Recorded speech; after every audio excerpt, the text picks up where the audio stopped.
1980s, then Michael Jackson, post Jackson 5 Michael Jackson, and some Hubba Bubba bubblegum, maybe, but not much. So I have right over here, I'm gonna try to do this without making a shitload of noise, but right over here to the right. Oh, why is it so heavy? Oh, it's gonna stand. There's a microphone, which is the second microphone of two in this recording setup I'm using. The first, of course, is by my voice. So we'll have some high definition noises of content here. I'll probably keep that set up indefinitely, or try to have that on most of my videos, because I do like the high def noises. I know the ASMR fans enjoy those as well. Well, if you didn't see my Antique Mall video, go check that out, because that trip is where that was like, I don't know, 3-4 videos ago. This is where I picked up this People magazine from 1983. It says $15.95 original price, on sale for $4. Pretty nice deal.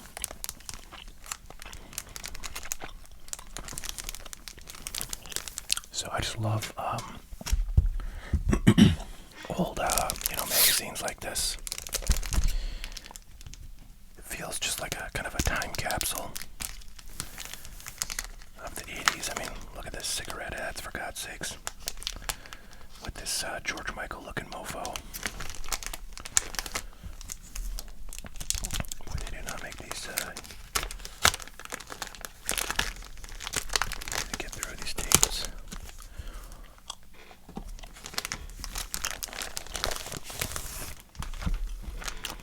So I have not looked at this at all. You guys will be seeing this for the first time along with me. I'll try to get it right in the frame here. Get this nice zoomed up. Got Kim Basinger and Sean Connery.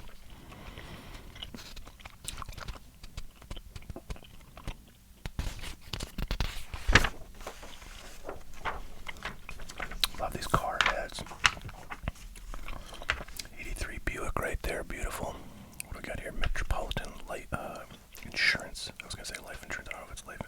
Yeah, I presume it's life insurance.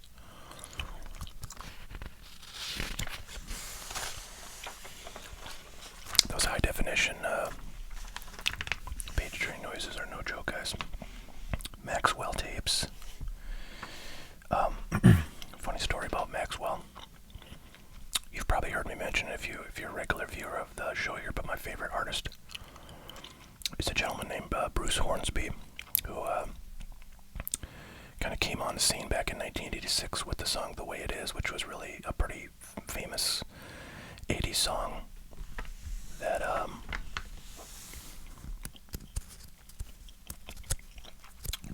most people have heard of if they listen to any kind of 80s stuff, even if they weren't around then. Anyways, Bruce Hornsby is one of a handful of musicians that in the 90s kind of was famous for allowing people to record his concerts.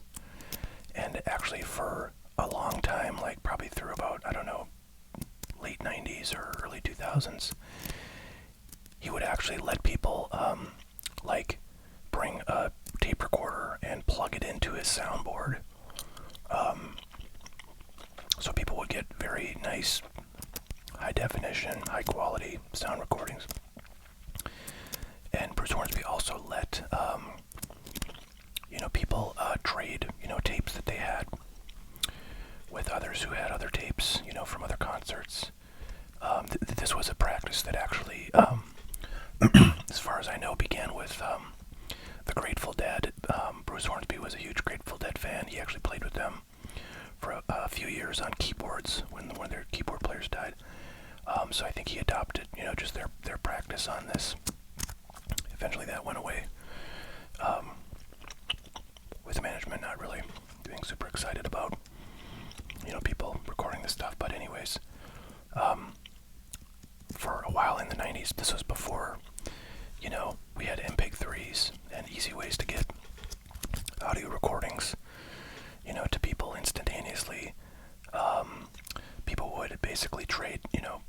cassettes, and we would sort of find each other on like a news group or a discussion forum, and people would have a list of all the tapes that they had, and then you'd send them a list of the tapes that you have, and then you'd trade them. And anyways, Maxell tapes were kind of the gold standard of cassette tapes, but I had bought many cassette tapes. To make tapes for other people, I ended up being kind of a pretty big source for these Bruce Hornsby tapes. Anyway, so yeah, they used to come with these like little stickers on them that had like Maxell points, and I had like thousands of them, but never did anything. I never figured out that anything you could actually use those for. It was just like, I don't know, some gimmick. Wow. Cuisinart food processor. It's kind of amazing. I have a Cuisinart food processor that I've had for, I don't know, 15 years or so, probably. And, they look exactly the same almost now as they did back in 1983.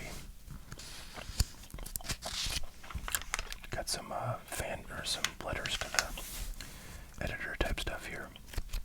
Richard Gere, maybe one of the worst dressed stars in the world, but he's definitely among the top 10 undressed. Okay, Carol Laxner from Chicago. Just settle down now. I like Richard Gere actually as an actor. I think he's pretty compelling. I wouldn't say I've seen a ton of his stuff, but what I have seen of him, I enjoyed. Oh boy, look at this beautiful vintage audio. Fisher. Pretty, I think Fisher was a relatively high-end brand of audio back in the 80s. Man, you would have killed to have this set up back then. Now you could probably waltz into like a thrift store and buy this whole get-up for like $15, speakers and everything. Actually, there's probably like a retro collector's market now for this kind of stuff. So maybe it's actually quite valuable. Old as it may be. Oh wow, the Renault. So I think these cars don't exist anymore. I'm sure they got merged into, one of the other kind of European car manufacturers or something, but the brand I don't think exists anymore, as far as I know.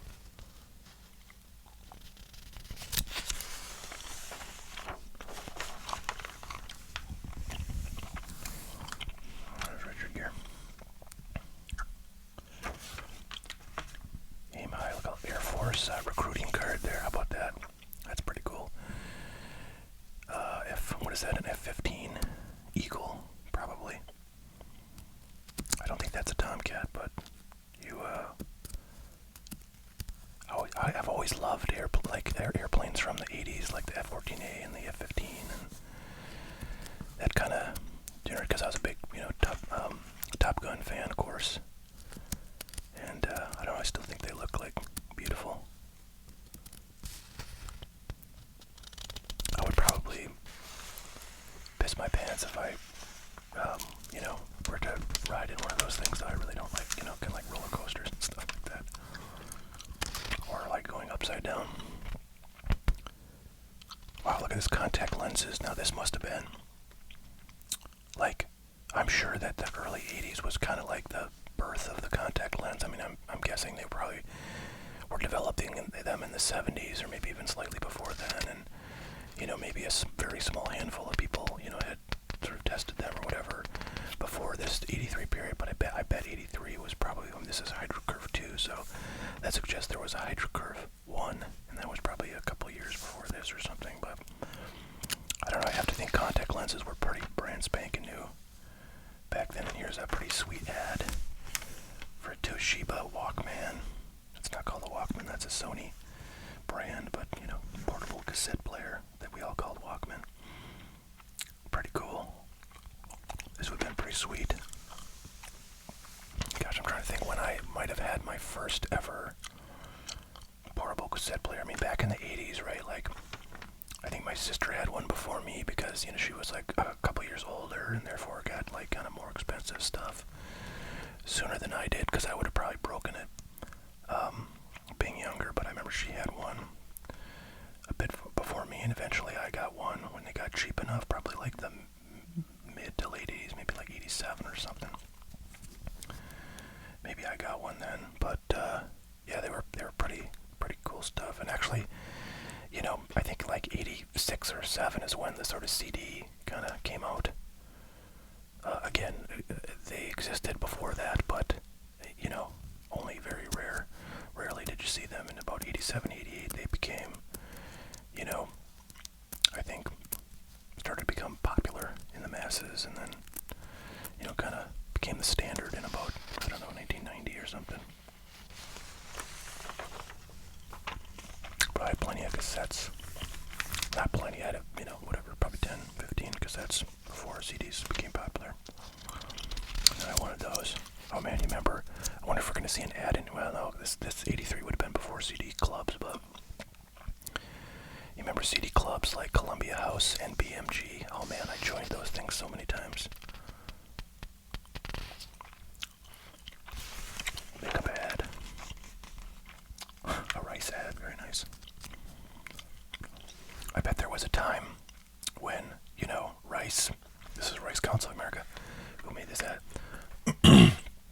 You know, there's like association groups for pretty much every major crop. And every major like sort of animal product as well, like dairy or beef or pork or whatever.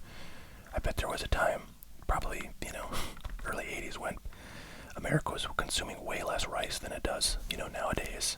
So that's why they would have had to, you know, kind of do some marketing, so people thought of it as something that you didn't just get, you know, when you ate out at the Chinese restaurant every few months. Kind of a cool sports figure appearance here in our People magazine. Joe Montana. He was a rookie in I guess he probably played his first season in 1980. His rookie card is 1981 Topps. This magazine is 1983, so a couple years after that.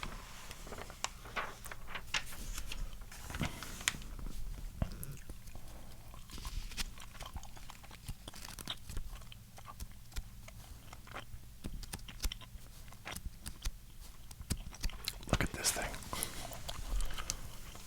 It is a shameless and untrue rumor that the new book of Bloom County cartoons is printed with ink made from freeze-dried penguins' feet. So I feel like that was not an actual rumor. This is an attempt to be funny for the Bloom County comic book. That was, oh man, who was the, gosh, I was just talking about this with a friend of mine.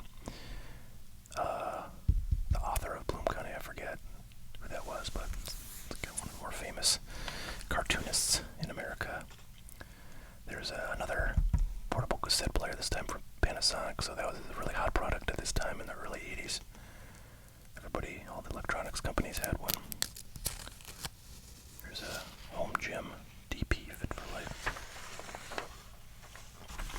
How many of these things did you see, you know, at garage sales in the late 80s? People trying to get rid of them. And another portable cassette player ad, my goodness. Gloria Steinem, famous feminist author. More cigarette ads, we're probably going to see quite a few of those. There's a nice Tampax ad. Man, Panasonic, okay. 1 Panasonic, 2 Panasonic, 3 Panasonic. Is that it? So yeah, they went ham on this magazine advertising, didn't they?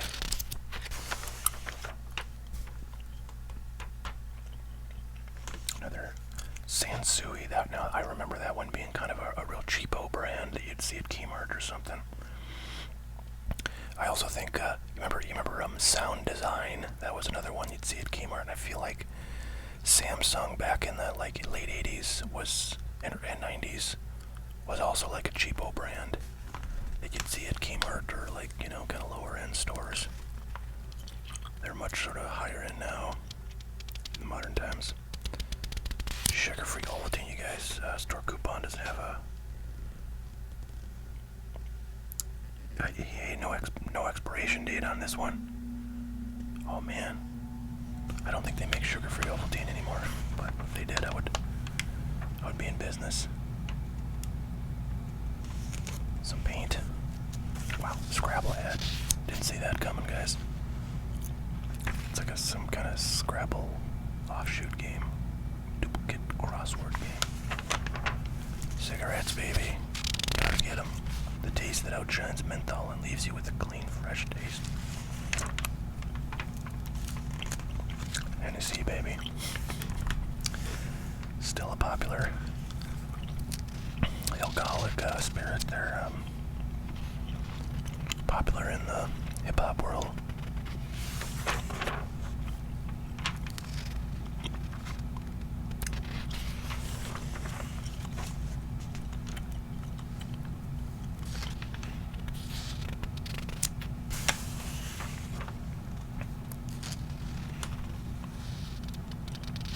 Mikhail Baryshnikov. Amazing ballet dancer. Just lots of little photos and stuff. I gotta tell you, I'm mostly interested in the ads. Pioneer, because the music matters. Look at that beautiful beast, all silvery, before everything turned black in the audio world. AT&T, reach out and touch someone. Wow, look at this. The old AT&T logo. More cigarettes. Oh wow, look at this. Typewriter. Typewriter ad. Electronic typewriter, very nice.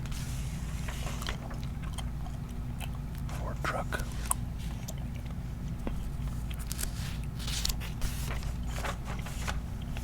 More military recruitment. Oh, look at that, Mr. T.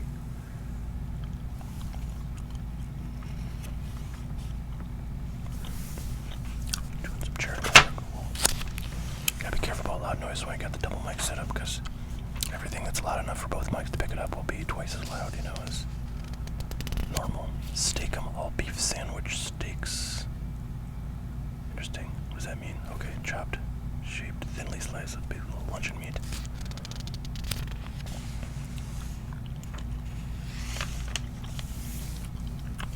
Nationwide Insurance is on your side. I remember those ads. Nationwide is on your side. Doers, white label. More cigarettes. Boy, they really gotta. Oh wow, look at this. Do you know who that is? That's Tori Spelling from Beverly Hills 90210. That's her dad, Aaron Spelling, who was a big Hollywood dude that you probably heard of. Was a big TV producer, I believe. I don't know about Randy Spelling, if he ever kind of made it in the industry or what, but she certainly did.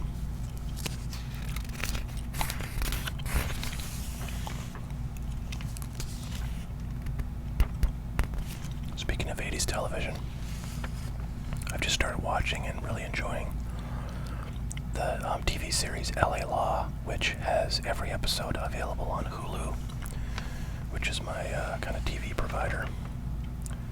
So that's a fun watch if you're looking for some 80s TV. That probably was like one of the first, sort of just legal, like lawyers doing lawyer stuff, television series. And then of course, there's this giant explosion of them after that. Especially like criminal law shows and, all the Ally McBeal stuff that came along in the kind of early 90s.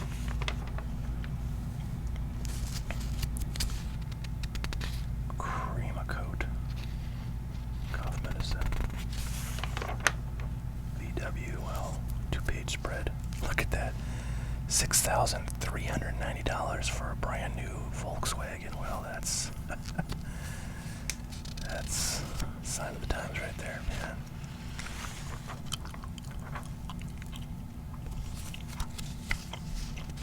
New breed dog food. I never heard of that.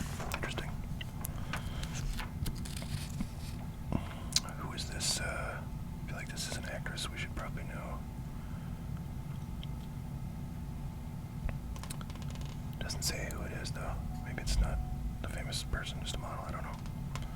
Anyways, Ron Rico, Puerto Rican rum. Does that still exist? I don't know. I've not heard of it. There's a Mission International. I wonder if this was ever like exposed as a scam or something. I feel like probably a lot of these kind of send money to children operations probably ended up being scams, at least the ones that post there that advertise, you know, in huge national magazines like this. Got some underwear for y'all. Another car ad, Pontiac. Does it have the price? Nope. I didn't want to. I'm just thinking of something. Look at this, 47 miles per gallon. Yeah, a friend of mine had a kind of old, you know, like sort of super compact car from like the early 90s or maybe the late 80s that he was driving, you know, well into the 2000s. And he used to like track his mileage, and he would get like 50, you know, 5 miles a gallon off that sucker. You know, he was kind of trying to really like hypermile, go as like slow as possible when able. And yeah, I mean, you know, this was before hybrids, before a lot of you know, aerodynamics kind of went into the design, and they were getting 47 miles per gallon because they had, you know, very low-powered engines. They were very small cars that ended up being quite light, probably not very safe.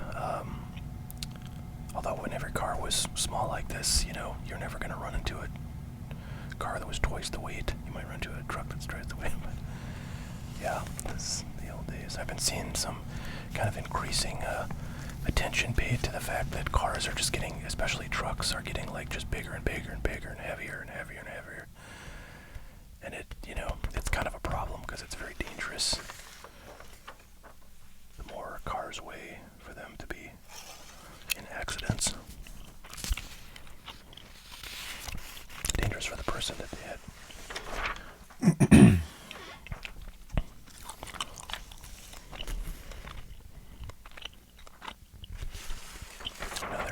Another cigarette ad, Brim.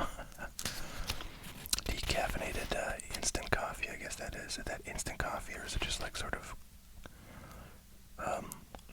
ground coffee? I don't know.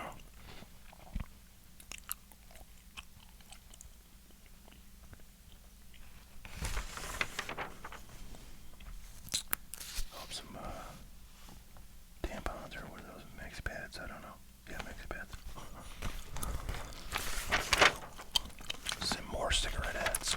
More. Fisher Price. Look at these toys. Probably a lot of us have seen this thing. That thing I see a lot of. I think I have some of these from back when I was a kid. I dug out like when I had kids. Kahlua Black Russian. Liqueur de Cafe. Here we go, finally get to MJ stuff. Oh, we gotta talk about this, guys, because I didn't expect to see my main man, Billy Joel, show up here. I guess this is talking about all sorts of stuff, but mention of Billy Joel, boy, I saw some exciting news, guys. So I'm a huge Billy Joel fan. I love Billy Joel. Maybe not. I don't know, maybe not huge or whatever. You know, back when I had CDs, I owned every one of his albums.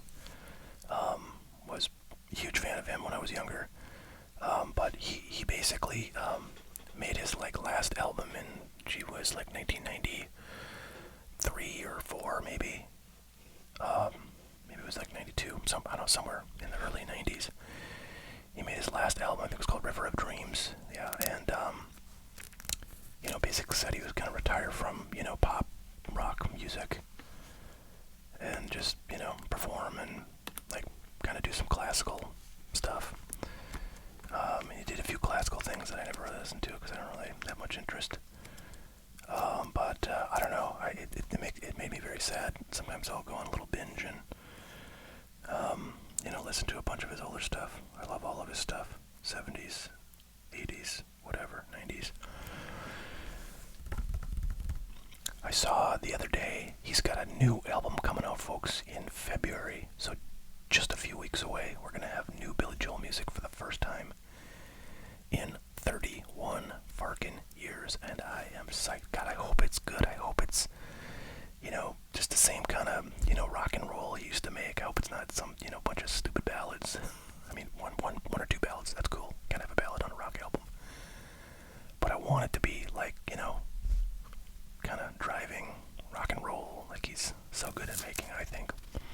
Oh man, I'm so excited for it. It could be a giant disappointment, but I have to say, he has not had a rock album that I think is not great. So, I feel like the odds are pretty good that I'm gonna love it. And if so, fantastic. And if he starts doing like an album every 2-3 years, then folks, man, it's kind of funny how everything from my childhood is coming back around. I mean, 80s stuff in general is kind of, popular with the young kids these days. But, like they made a new Top Gun movie. They got these new Karate Kid shows. They got, trying to think what else. I mean, just a ton of stuff like that. I mean, all the Star Wars stuff now is, a whole freaking phenomenon, like all the new Star Wars movies and stuff, which are, all pay homage, at least, if not, like, feed directly into the story of the old Star Wars movies. So you got all that. You got, man, just it seems like everything's got a sequel now that, like, you want to vote for. The only thing that has not had a sequel that I think they really got to do is The Goonies. But you would see for years, like, rumors. In fact, I feel like I saw, like, 15 years ago, they were going to do a new Goonies movie, where, like, the original cast are, like, parents, and then their kids go on some crazy adventure. And I feel like that got pretty far into, like, pre-production, but never ended up getting, actually turning into something. Anyways, this is now the second home gym advertised in the magazine, so I feel like those are very popular at this time in 1983.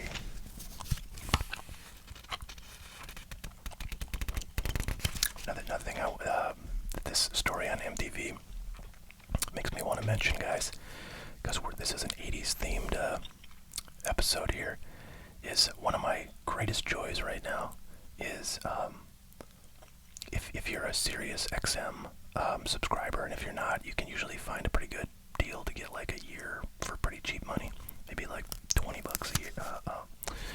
What is it? 20? No, it's. God, I feel like it's like $10 a month or something, like $120 for the year or something. Is like I think what I have right now. They send like offers for 1-year trial subscriptions, and you can get like free like 3-month subscriptions, I think, pretty easily too. But anyways, I got serious because I wanted to start listening to Howard Stern again. I listened to Howard Stern when I was in college. He was on a local radio station there, and me and a friend of mine in college really loved it. And it's kind of funny that he's still doing the same thing. Quite a bit different, I think, now than he was then when he was younger and kind of much crazier. But I don't know. I thought it would be fun to have it on in the car. That's pretty much the only place I listen to it. But I got Sirius XM, right? But Sirius XM has a bunch of thematic music channels, and one of them, and they have a bunch of 80s stuff on there. And one of the things they do on their 80s channel is every single week they have, and they only started this maybe like, I don't know, like 4 or 5 months ago. But every week now they have a top 40 countdown of all of the songs, top 40 songs for that week in some prior year. So they'll do a different year each week, but like last week I think they did 1987, so it was the top 40 songs as of last week in 1987, and then they have like 3 VJs, like former MTV video jockeys, that introduce the songs and stuff, and so it just made me think of that. But boy, love that. So they do it I think they do it like Friday night. And I don't usually listen to it on Friday night, but I wake up every Saturday and I'm like, oh, first thing I'm going to do is go listen to the top 40 from whatever year. And it's really cool. I love it. Because you end up hearing a lot of songs that, kind of didn't really become super popular, so that you would hear them now if you went back and, listened to some 80s, playlists or whatever on Apple Music or Spotify. So you might find something that's kind of a deep cut that you didn't know, and it's just fun to get a little slice of, time. It's a time capsule, really, is what it is, a musical time capsule, and I just love it. Alright, Ram Tough, there you go. So these trucks were just so much smaller back then than they are now.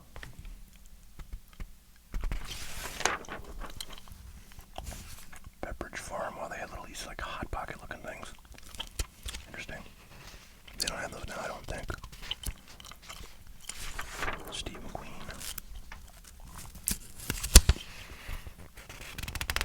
Some drugs, Sudafed.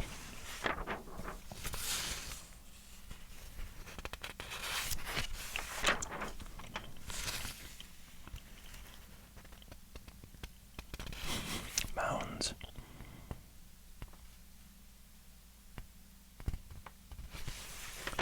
Coupon. More cigarettes. Camels. Guess I got pretty much every major brand of cigarettes has an ad in here.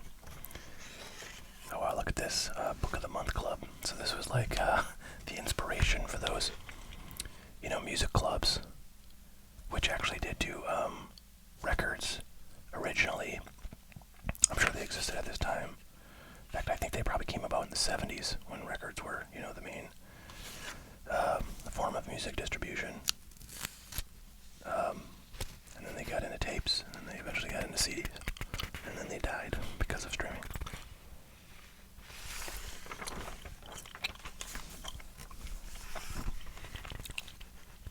Sticker treats. Boy, I love stickers when I was a kid. These are stickers you give kids for Halloween. Or for red marker. What's going on with his tooth right there? Looks like it got chipped. He just never repaired it. Boy, it's kind of crazy how far cosmetic dentistry has come. These days, if he was appearing in ads these days, he'd have a totally perfect smile. A couple hours at the dentist will get you rocking. Funny, they still have, in the stores, they have Orville Redenbacher buttery flavor oil, which is vegan, by the way.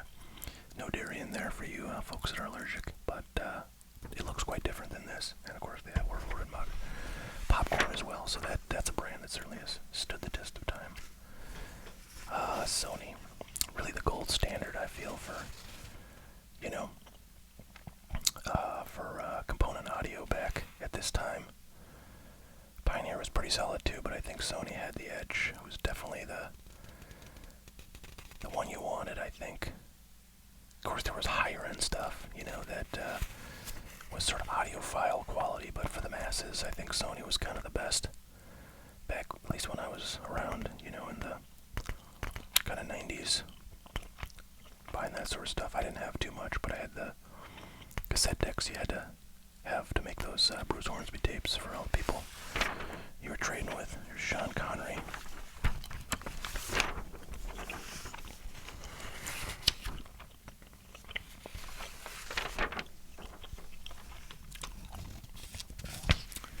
And a Myers rum to end it off.